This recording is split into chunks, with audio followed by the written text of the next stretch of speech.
Hello friends, कैसे हैं आप सब। उम्मीद करती हूँ और प्रे करती हूँ कि आप सब बहुत अच्छे से होंगे, बहुत खुश होंगे। तो चलिए आज हम इस वीडियो में करने जा रहे हैं क्लास 7 से चैप्टर 6 कुंडलियाँ। बच्चों, जीवन के व्यवहारिक पक्ष का प्रभावशाली वर्णन करने वाली कवि गिरिधर की ये 3 कुंडलियाँ समय के प्रभाव, भाई के रिश्ते का महत्व तथा जो बीत गया उसे विसार कर आगे बढ़ने का संदेश देती है। बिल्कुल सरल, सहज, व्यवहारिक तथा सरल भाषा में गंभीर तथा नीतिपरक तत्वों का कथन कवि गिरिधर की कुंडलियों की विशेषता है। तो चलिए देखते हैं इनकी कुंडलियों को। साईं अवसर के परे को न सहे दुख द्वंद, जाय बिकाने डोम घर वो राजा हरिचंद। वह राजा हरिचंद करे मरघट रखवाल, धरे तपस्वी वेश फिरे अर्जुन बलधार। कह गिरिधर कवि राय तपे वो भीम रसोई, को न करे घटे काम परे अवसर के साईं। साईं अपने भ्रांत को कभू न दीजिए त्रास, पलक दूरी नहीं कीजिए सदा रखिए पास। सदा रखिए पास त्रास कभू नहीं दीज, त्रास दियो लंकेश ताही की गति सुन लीजिए। कह गिरिधर कविराज राम सु मिलियो जाय, पाए विभीषण राज लंकपति बाज्यो साईं। बीती ताही बिसार दे आगे के सुधि लेई, जो बिन आवे सहज में ताही में चित देई। ताही में चित देई बात जो बनी आव, दुर्जन हंसे न कोई चित में खता न पाग। कह गिरिधर कविराज यह करूँ मन पर तीत, आगोय को सुख समूझी होय बीती सो बीत। अब देखते हैं इन कुंडलियों के अर्थ को। तो पहला था हमारा साईं अवसर के परे डैश डैश अवसर के साईं। तो इसमें कवि कहना चाहते हैं, कवि के अनुसार राजा हरिश्चंद्र की कथा की ओर संकेत किया है, जो सत्य और धर्म के प्रति अपनी अडिग प्रतिबद्धता के लिए माने जाते हैं। राजा हरिश्चंद्र की कथा में उनकी परीक्षा, त्याग और सत्य के प्रति उनकी अटूट निष्ठा का प्रसंग मिलता है। वो अपनी प्रजा, परिवार और राज्य को सत्य के मार्ग पर चलते हुए खो देते हैं, लेकिन अंत में उनकी निष्ठा और त्याग की परीक्षा से वो विजयी होते हैं। जीवन में कठिन समय में भी जब व्यक्ति सच्चाई और धर्म के मार्ग पर अडिग रहता है, तो वो अंत तक सभी कष्टों और दुखों को पार कर लेता है। कवि आगे कहते हैं कि तपस्वी वेग और अर्जुन के बलधार होने का उल्लेख और भीम द्वारा रसोई में तपस्या करने का वर्णन इस बात को दर्शाता है कि कर्म योग और भक्ति के माध्यम से भी महान आध्यात्मिक उपलब्धियां संभव है। आध्यात्मिक उपलब्धियां मिल सकती हैं। कवि द्वारा ये मानवतावादी मूल्यों का संवर्धन करते हुए को कहा गया है कि जीवन के प्रत्येक क्षण में, मतलब हर समय, विशेषकर जब समय कठिन हो, धर्म और सत्य के मार्ग पर चलने वाले ही वास्तव में कार्य सिद्धि प्राप्त करते हैं। ये आध्यात्मिक उद्धार और मोक्ष की ओर अग्रसर करता है। ये पद्य भारतीय संस्कृति और इतिहास के महत्वपूर्ण पाठों में से एक को साझा करता है, जिसमें भाईचारा, विश्वास और धर्म की विजय को महत्व दिया गया है। इसमें विभीषण और रावण की कहानी को उद्धृत किया गया है, जो रामायण से ली गई है। साईं अपने भ्रांत डैश डैश बाज्यो साईं। भ्रांत मतलब भाई। तो अब भाई के बारे में, भाई के रिश्ते के बारे में क्या कहा गया है देखते हैं। ये काव्य पंक्तियाँ भाई भाई के बीच के प्रति प्यार और समर्थन की भावना को व्यक्त करती है। इसमें कहा गया है कि एक भाई को कभी भी अपने भाई को डर या पीड़ा नहीं देनी चाहिए, बल्कि हमेशा उसे अपने पास रखना चाहिए। यहाँ पर रावण के अंत की ओर संकेत किया गया है कि जिसने अपने भाई विभीषण को त्रास दिया और अंततः उसका पतन हो गया। इसमें विभीषण की सद्भावना और धर्म के प्रति उनकी निष्ठा को दर्शाया गया है, जिसके कारण वो श्री राम से मिले और उनकी कृपा से लंका के राजा बने। इस काव्य अंश में धर्म, नैतिकता और आदर्श व्यवहार के महत्व को उजागर किया गया है।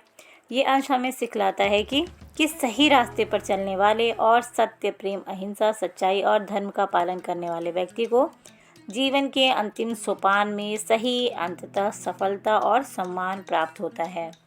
मतलब छोटी मोटी बाधाओं से हमें घबराना नहीं चाहिए। हमें सत्य, अहिंसा और सच्चाई के मार्ग पे, प्रेम के मार्ग पे दया के मार्ग पे चलना चाहिए। बीती ताही विसार दे डैश डैश सो बीती। अब इसमें बताया गया है कि जो बीत गया वो बीत गया। अगर आपके पास्ट में कुछ बुरा हो गया है तो उसे भूल के कैसे आगे बढ़ना चाहिए, तो चलिए देखते हैं। कवि गिरिधर कहते हैं कि अतीत की चिंताओं और गलतियों को भूलकर आगे की ओर देखना चाहिए। जो कुछ भी स्वाभाविक रूप से घटित होती है उसमें हमें अपना मन लगाना चाहिए। इससे ज्ञान मिलता है कि हमें जीवन में आने वाले हर पल और हर स्थिति का स्वागत करना चाहिए, भले ही वो हमारी योजना या उम्मीदों के अनुरूप ना हो। हमें अपने मन में किसी भी प्रकार की गलती या दोष को स्थान नहीं देना चाहिए ताकि कोई भी बुरा व्यक्ति हम पर हंस ना सके। ये आत्मसुधार और नैतिकता के महत्व को बताता है। इन पंक्तियों के माध्यम से ये स्पष्ट संदेश दिया है कि हमें अतीत की चिंताओं को छोड़कर भविष्य के सुख की ओर देखना चाहिए और जो बीत गया उसे बीता हुआ समझना चाहिए। यही मानव जीवन का सार है और आत्मसुधार की ओर ले जाता है, जो व्यक्ति को ईश्वर के मार्ग पर बढ़ने में सहायता करता है। तो चलिए देखते हैं अब इस चैप्टर से, इस पार्ट से शब्द अर्थ। इसमें पहला शब्द है को न सहे, मतलब कोई नहीं सहता। द्वंद्व मतलब संघर्ष, कॉन्फ्लिक्ट। डोम मतलब मृतकों को आग देने का काम करने वाली जाति। मरघट मतलब शमशान की भूमि। धरय मतलब धारण किया। तपय मतलब पकाए। भ्रात मतलब भाई। त्रास मतलब कष्ट। कबहू मतलब कभी। लंकेश मतलब लंका का राजा रावण। गति मतलब दशा। विसारी मतलब भूलना और खता मतलब गलती। देखते मौखिक प्रश्न। पहली कुंडलिया में कवि किसके महत्व को बता रहे हैं? दूसरी कुंडलिया में किसे कष्ट न देने की बात कही है? नंबर 3 पे किसने अपने भाई को दुख दिया था? नंबर 4 पे चित्त में कौन सी बात बैठा लेनी चाहिए? शॉर्ट आंसर क्वेश्चन है, जीवन में आए कष्टों और चुनौतियों का सामना करने से क्या लाभ होता है? बीती हुई बातों को भूल जाने से क्या लाभ होता है? भीम का रसोई में क्या काम था? उन्हें रसोई में काम क्यों करना पड़ता था? नंबर 4 पे अपने भाई को सदा पास क्यों रखना चाहिए? कवि ने हंसने वालों को दुर्जन क्यों कहा है? लॉन्ग आंसर में देखेंगे, हरिश्चंद्र के डोम के घर बिकने और मरघट की रखवाली करने का क्या कारण था? अर्जुन को तपस्वी वेश धारण क्यों करना पड़ा था? नंबर 3 पे कवि ने रावण और विभीषण को ही उदाहरण के लिए क्यों चुना? आगे को सुख समुझी का भाव स्पष्ट कीजिए। अगला है, पहली कुंडलियाँ में कवि ने समय या भाग्य की शक्ति को महत्वपूर्ण माना है, आप किसे आवश्यक मानते हैं और क्यों? तो सबसे पहले मौखिक प्रश्न देखते हैं। पहली कुंडलियाँ में कवि किसके महत्व को बता रहे हैं? पहली कुंडलियाँ में कवि जीवन में जैसा समय आए उसी के अनुसार स्वयं को ढालने का महत्व बता रहे हैं। नंबर 2 पे है, दूसरी कुंडलियाँ में किसे कष्ट न देने की बात कही गई है? दूसरी कुंडली में अपने भाई को कष्ट न देने की बात कही गई है। किसने अपने भाई को दुख दिया था? लंकापति रावण ने अपने भाई विभीषण को दुख दिया था। चित्त में कौन सी बात बैठा लेनी चाहिए? तो नंबर 4 पे चित्त में बीती बातों को भुलाकर आगे की सोचना की समझ बैठा लेनी चाहिए कि हमें आगे क्या करना है, आगे कैसे पॉजिटिव रहना है।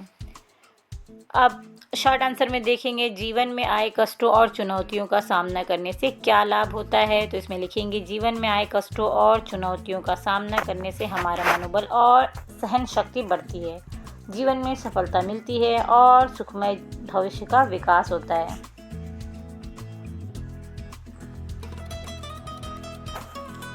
नंबर 2 पे बीती हुई बातों को भूल जाने से क्या लाभ होता है? तो इसका उत्तर लिखेंगे, हम अपने वर्तमान और भविष्य के बारे में सोच सकेंगे और आगे बढ़ सकेंगे, मन से कार्य कर सकेंगे और जीवन में सफलता प्राप्त करेंगे। आगे देखते हैं, भीम का रसोई में क्या काम था? उन्हें रसोई में काम क्यों करना पड़ा था? तो पांडवों ने अपने 12 वर्ष के अज्ञातवास के दौरान वेश बदला था। भीम विराटनगर के राजा विराट के यहाँ वल्लभ नाम से रसोइये का काम करते थे। नंबर 4 पे है, अपने भाई को सदा पास क्यों रखना चाहिए? तो इसको उत्तर लिखेंगे, भाई से प्रेम करना ही सच्चे मनुष्य की पहचान होती है, सभी के साथ मिलकर रहने में ही सच्चा सुख है। नंबर 5 पे कवि ने हंसने वालों को दुर्जन क्यों कहा है? दूसरों का उपहास करना मनुष्यता नहीं, इस कारण ऐसे लोग दुर्जन होते हैं। अब लॉन्ग आंसर में देखेंगे। पहला है हरिश्चंद्र के डोम के घर बिकने और मरघट की रखवाली करने का क्या कारण था। तो इसमें देखेंगे उत्तर, विश्वामित्र ने सत्यवादी हरिश्चंद्र की परीक्षा लेने के लिए उनसे राजगाट और दक्षिणा मांगी। वो स्वयं एक डोम के हाथ बिके जिसने उन्हें मरघट की रखवाली का कार्य सौंपा। आगे है नंबर 2 पे, अर्जुन को तपस्वी वेश धारण क्यों करना पड़ा। तो इसमें लिखेंगे, अर्जुन ने कौरवों से युद्ध में जीतने के लिए भगवान इंद्र और भगवान शिव से दिव्य अस्त्र प्राप्त करने के लिए हिमालय पर्वत पर जाकर तपस्या की थी, इसलिए अर्जुन को तपस्वी वेश धारण करना पड़ा। नंबर 3 पे देखेंगे, कवि ने रावण और विभीषण को ही उदाहरण के लिए क्यों चुना। तो इसमें देखेंगे, लंकापति रावण ने अपने भाई विभीषण को अनेक कष्ट दिए, उसकी उचित सलाह का भी विरोध करता रहा। राम भक्त विभीषण की समय समय पर दी गई उचित राय को रावण ने विपरीत अर्थ में लिया, जो बाद में जाकर रावण के लिए मृत्यु का कारण भी बना। अब नंबर 4 पे देखेंगे, आगे को सुख समुझी का भाव स्पष्ट कीजिए। तो इसमें लिखेंगे, इस पंक्ति का अर्थ है, जो बीती उसे धैर्य से सहन करो, उसे भूलकर आने वाले समय के सुख के विषय में ही ध्यान लगाना उचित है। नंबर 5 पे है, पहली कुंडलियाँ में कवि ने समय या भाग्य की शक्ति को महत्वपूर्ण माना है, आप किसे आवश्यक मानते हैं और क्यों। तो इसमें लिखेंगे, मैं विचारों की शक्ति को महत्वपूर्ण मानता हूँ क्योंकि हमारे विचार कठिन से कठिन परिस्थिति में भी दृढ़ बने रहने से मदद करते हैं। विचारों के ही कारण मनुष्य जीवन में सफलता या ठोकरों को प्राप्त करता है। विचारों की दृढ़ शक्ति हमें सफलता दिलाती है और विचारों की नकारात्मकता ही हमें जीवन में पीछे ले जाती है। अब देखते हैं अर्थ ग्रहण संबंधी प्रश्न में, साई अवसर के परे को न सहे दुख द्वंद्व। इसमें पहला है, काव्यांश के आधार पर सुख दुख किस पर निर्भर है, अवसर, समय, भाग्य या कर्म। तो ये समय पर निर्भर करता है। दूसरा है, डोम क्या काम करते हैं, साफ सफाई, गुलाम बेचने खरीदने का, मुर्दे जलाने का, ये सभी, तो मुर्दे जलाने का। तीसरा है, हरिश्चंद्र को क्या काम मिला था, तो शमशान की रखवाली का। नंबर 4 पे है, अर्जुन ने किस रूप को धारण किया था, तपस्वी का। और भीम का उल्लेख किस संदर्भ में किया गया है, रसोई बनाने के। कुंडलियों में कुछ ऐसे शब्द दिए हैं जिसके हमें हिंदी के शुद्ध रूप लिखने हैं। तो हिंदी के शुद्ध रूप देख लेते हैं, किसका किसका लिखना है। परे का पढ़ने पर, बिकाने का बिकने के लिए, करय का करता है, फिरय का फिरता है, धरय का धारण किया, बाज्यों का भूलकर, आवय का कभी, पावय का प्राप्त होने दो। अगला है पर्यायवाची, दो पर्यायवाची लिखिए। तो पहला शब्द है राजा, राजा का 2 पर्यायवाची लिखना है। तो पहला है नृप, भूपति। दूसरा है घर, घर शब्द का पर्यायवाची शब्द होगा सदन, गृह, आवास भी लिख सकते हैं। तीसरा शब्द है लंकेश, इसका लिखेंगे हम दशानन या रावण। भाई का लिखेंगे भ्राता, सहोदर। आगे देखते हैं, निम्नलिखित संज्ञा शब्दों के भेद लिखिए। सुख, तो ये है भाववाचक संज्ञा, भीम ये है व्यक्तिवाचक प्रॉपर नाउन, राज्य ये है जातिवाचक, लंकेश ये है व्यक्तिवाचक, विभीषण व्यक्तिवाचक, भाई जातिवाचक, दुख भाववाचक और राजा जो है जातिवाचक। चौथे पे है, निम्नलिखित प्रश्नों के दिए गए विकल्पों में से उचित विकल्प पर सही का निशान लगाइए। तो पहला है कार्य शब्द, तो कार्य का सही तद्भव रूप लिखना है। तो कार्य तो तत्सम रूप है, इसका तद्भव रूप हो जाएगा काम। इसमें 4 ऑप्शन है, काम, काया, कार और कारण। तो इसमें काम जो है वो तद्भव रूप है। दूसरा शब्द है घर, घर का सही तत्सम रूप बताना है। तो इसका होगा गृह।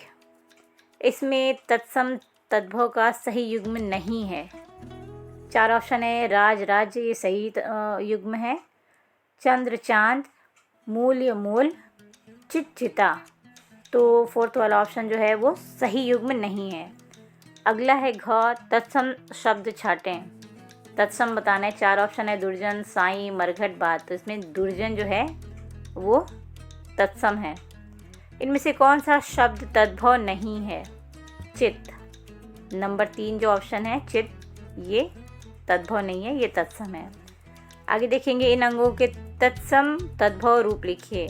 तद्भव भी लिखना है और तत्सम भी लिखना है।